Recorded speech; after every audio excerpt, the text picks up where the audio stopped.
Hello and welcome to the first Anfield Wrap Stats Show. This is in association with StatsBomb, who've been providing all the work to this. Huge thanks to James at StatsBomb. Any mistakes are very much mine, they are not his. It's been the absolute business to work with so far. What we're trying to do here is find a new, interesting way to talk about stats, using the fact that you know a great deal about Liverpool Football Club. It is trying to bring the analytics to life by virtue of your knowledge as much as anybody else's. And what we want you to feel as though is that this isn't meant to put people off, or it's not meant to, if you're not been sure if stats are for you in the past, you're not meant to go, oh God, I'm not going to like this. We're hoping this is something that's going to add to your enjoyment of Liverpool as much as your understanding of what it is that we're actually up to. And it's very much about testing what we think. It's not the idea that the stats have got the answers, far from it. If that was the case, then everything would be analytics, and football doesn't work like that. Analytics people know that. It's instead asking the questions around what we've been saying throughout the course of the season. And one of the things we have been saying about the course of the season is to do with Wijnaldum. We've also been talking about Mo Salah, and we're going to have a chat about XG in amongst all of this. It's about learning the concepts as we go. Let's start though with Gini. This season, people have been saying that Gini's been a revelation. He's been far better than he was last season. He's been kicking on leaps and bounds. We can test that really. We can have a little look. So what you can see right now, the first slide is the first radar of Wijnaldum as an average midfielder. And what I mean by that is that this radar is StatsBomb's average midfielder radar. And I'll just talk you through all of it. There's nothing to be scared of with it. At 12 o'clock is the passing completion percentage. And then if you go clockwise, we see the deep progressions, which is how often the ball moves into the final third through dribbling and passing and carrying the ball one way or another. Then you've got the direct XG assists, then the XG build-ups, which we'll cover next show, but obviously the more the better. Successful dribbles, how often fouled, turnovers, which is how often possession is lost, pressure regains across 90 minutes, how often the ball is won back 5 seconds after pressure has been put on by the player in question every 90 minutes, number of pressures per 90, possession adjusted tackles and possession adjusted interceptions. That takes us back around to 12 o'clock there, where you're back to the passing. So there's Gini, and now here's Gini against the average midfielder for the league. Fewer pressures and regains to the average, but we have the ball more. We know that about Liverpool. We know we need to ask different things. So let's do this. Rather than look at Gini against the average midfielder across the league, let's look at Gini against himself last season. And now, let's pop it in with a further slide that shows the comparison between the two. What we can see there is a consistency, but an improvement, especially in deep progressions. That's bringing the ball into the final third, being more dynamic on that count, but nothing quite as profound as we might have expected. I reckon that's one of two things. Firstly, he was better last season than we all thought, and it is worth remembering he got the third highest number of Premier League minutes of any Liverpool player last season. And we lost that in the noise around how fantastic the Champions League run, that Wijnaldum was the midfielder who played the most in the Premier League in a Liverpool team that went on to finish top 4. But the other thing as well is that it may well be that a lot of what he does is normal activity in these normal areas, but it's in key moments, it's when you really need them. That's when Gini this season's been stepping up and coming to the fore. And I think that both of those things, as is so often the case, is the explanation as to why it's not a profound difference, but it feels so much more significant.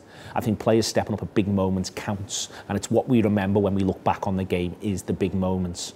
But Gini's been pretty consistent and been pretty consistently good now across 2 seasons. StatsBomb allows us to do a few comparisons, and they're really interesting, if only for a bit of fun. The first one, Harry Winks. Harry's been spoken of really warmly amongst Tottenham Hotspur supporting circles, and he's the sort of midfielder of whom I would probably go, oh, what is it that he's doing? But we can see here what he's doing is quite similar to what Gini does, and that may well be why when they're watching him, they're coming out to the ground absolutely pairing about Harry Winks' performances. He's played a lot of minutes this season, Harry Winks, about 1,600. Gini's over the 2,000 mark by this stage. Another one, let's compare him to the best midfielder in the country this season, no shadow of a doubt, that is Bernardo Silva. Bernardo Silva's been the absolute business for Manchester City. Silva's almost like 2 players in one if you look at this radar. He's hugely creative, but he's brilliant at the harrying as well. The pressures and the regains are absolutely incredible. The creativity on the other side is the business. Either side of his radar is huge comparatively, both to the average and to Wijnaldum. But it also suggests that Wijnaldum's job has been a little bit more about keeping it ticking and a little bit less about making it happen. Though the difference in the deep progressions is there as well. It could well be that Bernardo ends up on the ball closer to the goal, given how Manchester City play. These have been the radars. The first one we've done is around midfield. We'll be doing more and more as the season goes on. As I keep saying, there's nothing in this should be any way, shape or form troubling for anyone who can just pay attention to what's going on. Hopefully you've enjoyed this first one. That is the end of part 1. Let's shift over to part 2 and have a lovely big chat about XG. I want to talk about XG. XG underpins a lot of this sort of stuff. XG stands for expected goals. Now, expected goals has become oddly controversial and I've never really understood why. The reason why I don't really understand why is that XG is just a measurement for this. We should have scored 4 today. It's just putting a number around the fact of we should have scored 4 today. Or it's doing something around, I tell you what, he's finishing well at the minute. It's putting a number around that as well. I'm trying to measure that. It's not perfect, but then nothing is. This is football. If it was perfect, it wouldn't have been no fun whatsoever. And I'm going to talk about XG mostly in the context either of last weekend's games or Liverpool in the recent sort of weeks and months. And then we're going to come on and have a chat about Mo Salah in a minute or two. So what we're going to start with here is the race map for Fulham. All the race map is a representation of expected goals between Liverpool and Fulham. You know what the final result was? It was Liverpool, Fulham 1, Liverpool 2. But you can see pretty much everything within that race bar. As it goes along the bottom, you've got the minutes, and you can see the quality of the chances it moves up. Fulham not doing much at all apart from one massive chance. Liverpool chipping away, and then the penalty being hugely significant. There are a few XG ratings we might argue with. I'll come to them, but what you can now see is Mane's goal, and that's a 0.33 on the XG basis. That's basically saying on average there's a goal once every 3 times from that position, given where everybody is. And that's pretty fair, I'd say. Let's go back and let's look at the Merseyside derby. Here's the race map for the Merseyside derby. A big jump there in terms of Salah's chance. You can see it there in Liverpool's yellow bar. 0.42 XG, that is. And let's look at that chance. I really like these slides. I think they're really cool. The ones where you get to sort of represent and see where it was in relation to the goal. It reminds you of what the goal or the chance was like. In this instance, it's the chance. It's Pickford's save. Being fair, what this doesn't take into account is his poor touch, which drives him wider and makes the chance one he's less likely to score from. You can actually argue the whole opportunity is a little bit better. But there isn't a football mechanism under the sun that's absolutely perfect. You know that. What we get, though, is the idea of how expected goals, chances, influences a game. I'm of the view the league table often lies. So the idea that XG can't be a little bit wrong is absolutely ridiculous. It gives you the flavour of the game. And if we go back to that derby slide, 1.11 for Liverpool versus 0.47 for Everton, that's pretty much, broadly speaking, the way in which the game went. Just very quickly, the other thing it allows you to do in this regard is look at other games that you might have caught bits of or you may not have seen at all. Here's West Ham versus Huddersfield. It finishes 4-3 to West Ham United. And what can we see through this? Firstly, we can see the West Ham penalty makes a massive difference, and then both sides are pretty much as good as each other, going at the same rate until around West Ham make it 3-3.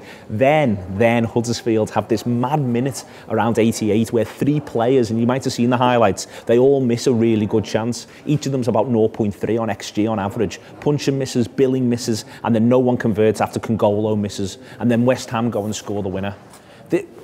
The race map tells us this. It says what Huddersfield supporters say as they're walking out the ground without us having had to walk out the ground with them. We should have made it 3-4 there, mum. It's that straightforward. No more, no less. That's what you can learn. Oh, good Lord, that nearly went. That's what you can learn from the XG conversation in a race map scenario. Riding the wave about XG is really important. We get to see that across trends. How well's a side actually playing week in, week out? So I want to show you this slide as well. The whole conversation, even when it is imperfect, is better at a number of games. So here's our whole season, Liverpool's whole season this season, with every data point being an average of the last 5 games. The green bar at the top is XG created by Liverpool. The bottom bar is the XG we concede. And you can see how well we've excelled. There's a slight decline on our creation in recent weeks across the course of the season. But on the whole, look how steady we are at the bottom of that bar. Last little way in which we can talk about it as well, and we're going to come on to talk about it in the context of Mo Salah, is on individual players. But I want to start with Sadio Mane. Mane's got 17 goals this season. He's outperforming his expected goals quite neatly. His expected is 12.24, and he's on 17. Don't worry too much about the shot maps. We're going to come on and have a little look at them with Mo and introduce those concepts to you. But here's last season with Mane. Expected is 10.4 and he gets 10, all working out as per the numbers would suggest. But here he is from the 1st of January 2018 until now, since Burnley away when he gets that goal to make it 1-0 to Liverpool, and then Liverpool go on and win the game 2-1 with the late Klavan winner. 18.77 is the XG since the 1st of January, and he's on 23. That suggests that for a season and a half, he's been outperforming his expected return. He's been doing excellently in comparison to that. He's been producing at the very least he should in terms of what you can expect, and he's actually been outperforming it. I think that's really, really fascinating. And just for good form, here's how poor he was September 2017 until the 31st of December 2017. 1 goal and the XG is 2.39. But it also tells us, if we look at that shot map quickly, he wasn't really getting into the areas when he was struggling. It's a test of our own eyes. Rob Gutman has been saying on Anfield Wrap shows for weeks, for months, that for Mane, the form turned around that day at Burnley. Burnley away was the key day, and from that point he's been playing like an elite footballer. And showing these sorts of graphs, showing these charts, it would very much appear that at the business end, Rob Gutman is annoyingly absolutely right. Let's have a little bit of a break and then go and do Mo Salah. Welcome back. We've just learned about XG. We're going to use that a little bit now, and we're going to use it around Mo Salah. There is something excellent on StatsBomb's website, which I'll make sure gets tweeted out, which is written by James York about Salah's comparisons across the course of the season, and he goes into real detail around the shot maps. I just want to give a little flavour of that, and maybe a little bit more from our point of view as well. Basically, is Mo Salah finishing badly, or is he just not getting very good chances at the minute? Firstly, let's be really clear. Last season, he finished brilliantly. Look at this one. His XG, this is from last season, 20.08. He got 31 league goals. That is an unreal return under the circumstances to outperform to that level across the course of an entire season. Let's just have a little look for a laugh at the saucy one there at the bottom of the shot map. There you go, the Manchester City goal from 40-odd yards. Any excuse, really. What's good, though, is that StatsBomb actually has that at 0.14. They haven't just got it the idea that someone's had a shot from 45 yards. It takes into account where all the players are there and manages and measures that out. It's really, really useful. But it's obviously a fantastic goal to be reminded of at every opportunity. Let's go on to the next one, which is this season. And from open play, we can see he's 13.2 expected goals, 14 goals in total. That's not unreasonable. In fact, it's pretty solid. You can't argue with someone who's getting the return they should be getting.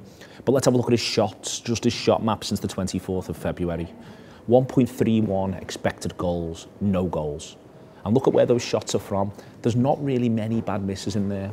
There's Everton, but we talked about that earlier on, that maybe his touch took him wide, maybe he wasn't as calm in the circumstances we would like, maybe the winds, the pitch that day, whatever it was, but it didn't quite result in him maybe going on and driving directly at goal as you might have expected.